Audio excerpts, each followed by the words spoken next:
It is a lovely area. Can you guess why it's called the Old Mill Inn? Could it have something to do with this?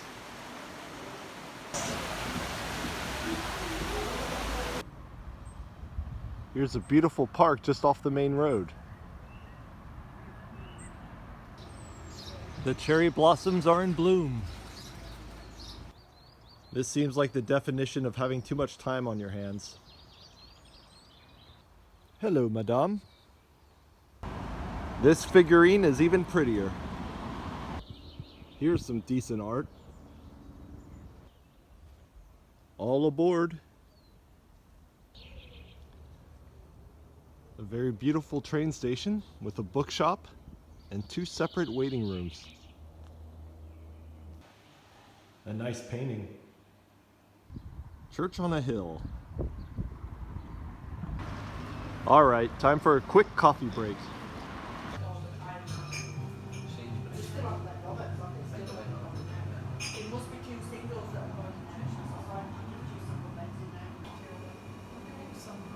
They seem to like their Highland cattle. Long story short, it looks like we got ourselves a suspension bridge.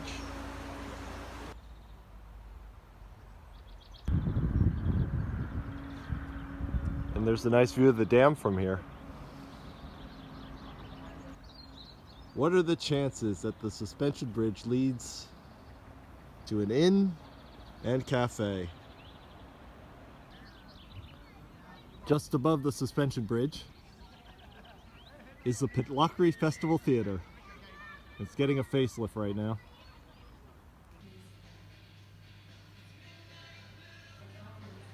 The hills are alive. So this is the main auditorium. It can hold 550 people. Good size. Then there is a smaller studio that can hold 170 people.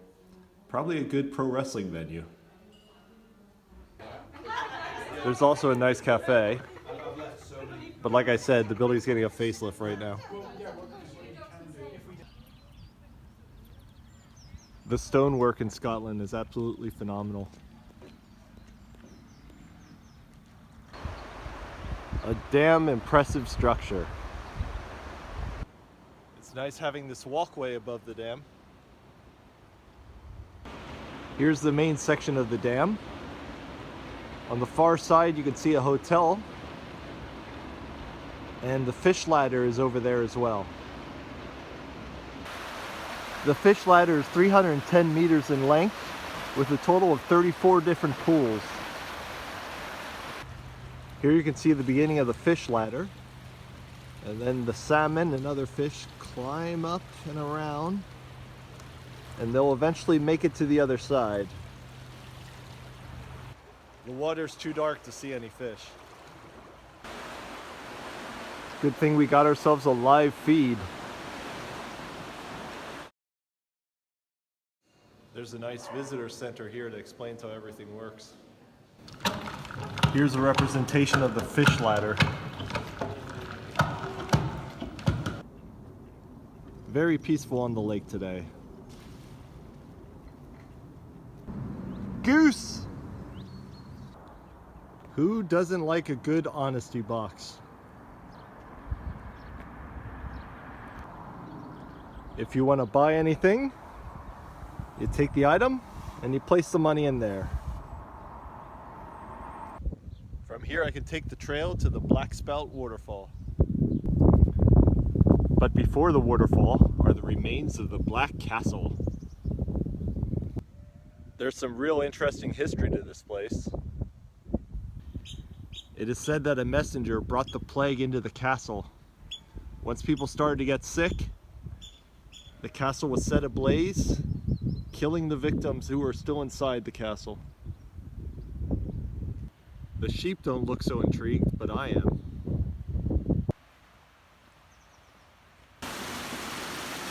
This is a very nice walk. All right, one quick detour because I want to show you something.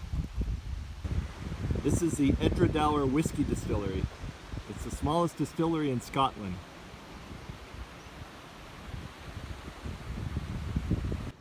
So what I heard is this place was bought a few years ago and the new owner didn't like having tours of the place. So they just ended all tours. It's quite sad, really. It's a very lovely facility and the owner can make a few £100 an hour with tours. Oh well, their choice. Here's the upper part of the falls. And then it flows down off that cliff. But from over here, you get the full view. So this is a bit wild, but between the waterfall and the Atholl Palace Hotel is a 9-hole pitch and putt course that's free to play. So that's the clubhouse, and in the background is the Atholl Palace Hotel. The Atholl Palace Hotel. What does it have? Fountain, check. Tennis courts, check. Hunting lodge, check. Some modern art.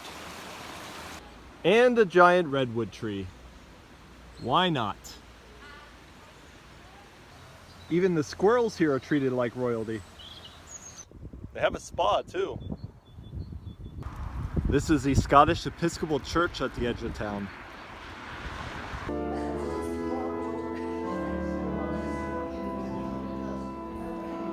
Stained glass windows.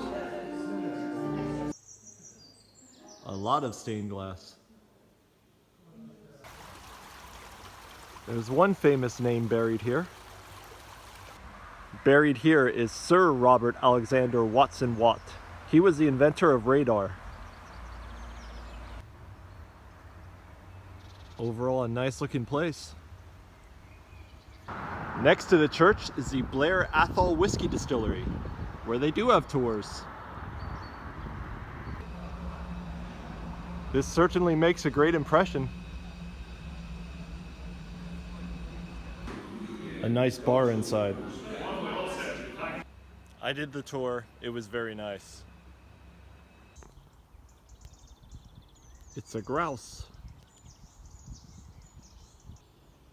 Very good looking grouse, huh? There's the other one. Nice catch. We got some duckies on the way to the golf course. A really beautiful golf course on the edge of town.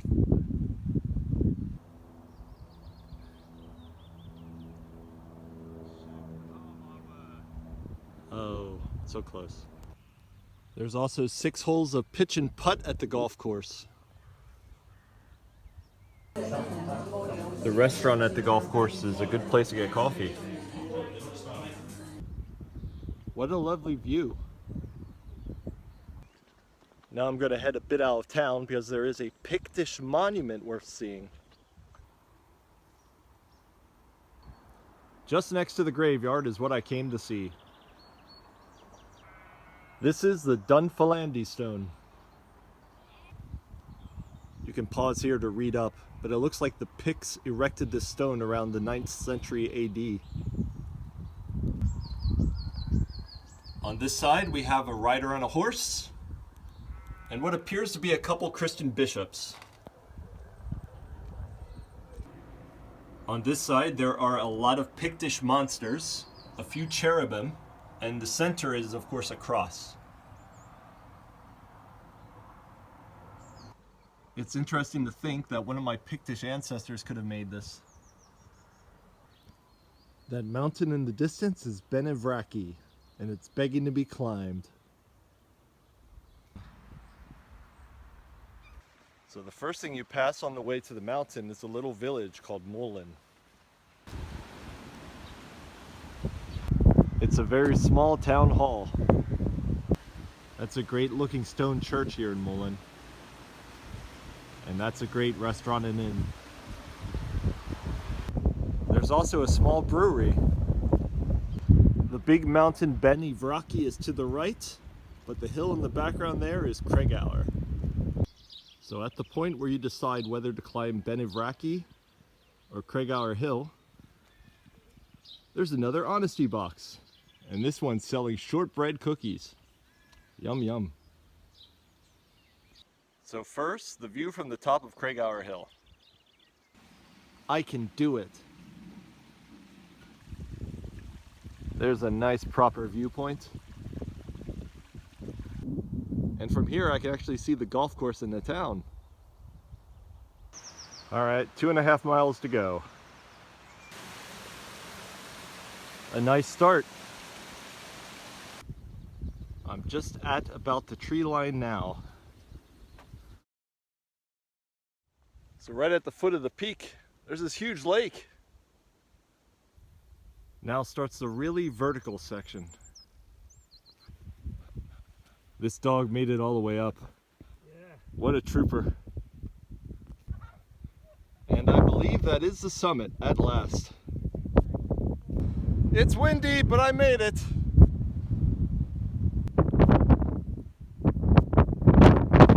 And that's Pitlochry. It's a really great view in all directions.